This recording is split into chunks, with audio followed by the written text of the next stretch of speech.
In 2014, the latest statistics that I have seen, there were 620,000 arrests for marijuana possession. That is one arrest every minute.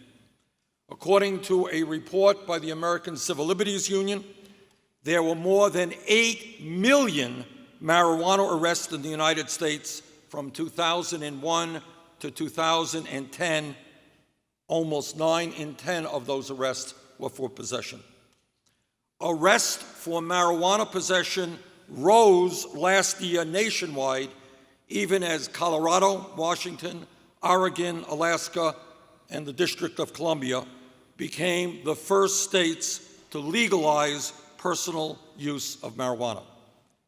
And let us be clear, as is the case in many other areas, that there is a racial component to this situation.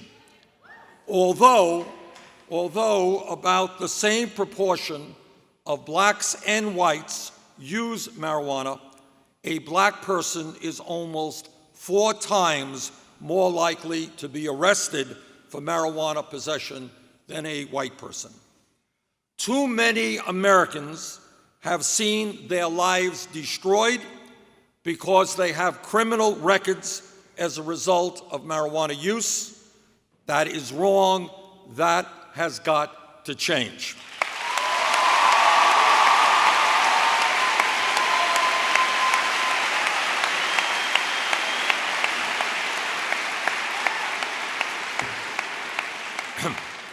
And let's be clear, but I think a lot of people may not fully appreciate this, is that a criminal record could mean not only time in jail, but a criminal record makes it harder for a person to get a job, harder for a person to get public benefits, harder for a person to even get housing. A criminal record stays with a person for his or her entire life. It is a serious business. Right now, marijuana is listed by the federal government as a Schedule I drug, meaning that it is considered to be as dangerous as heroin. That is absurd.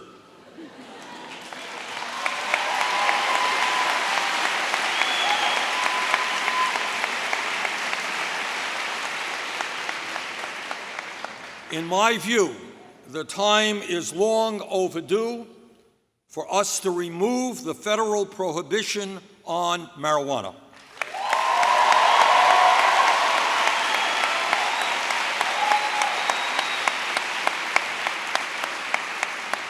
In my view, states should have the right to regulate marijuana the same way that state and local laws now govern the sale of alcohol and tobacco.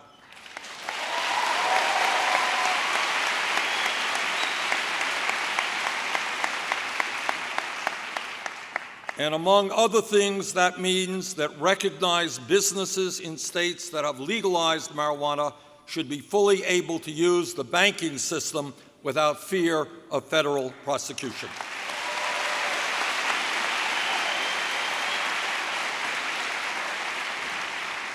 In addition, in those states that decide to go forward, and I'm not here advocating that states do it, that is the decision of the individual states within our federal system. But those states that choose to go forward can then tax alcohol like they can tax marijuana, like they tax alcohol and cigarettes, and in fact earn a substantial amount of money. Colorado is making right now about $50 million a year through the taxation of marijuana.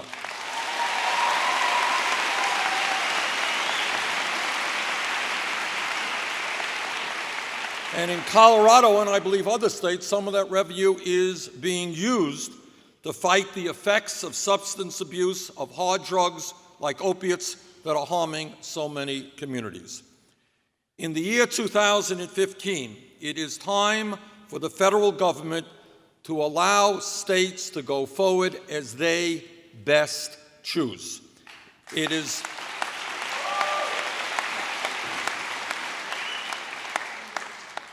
time to tax and regulate marijuana like alcohol. It is time to end the arrests of so many people and the destruction of so many lives for possessing marijuana.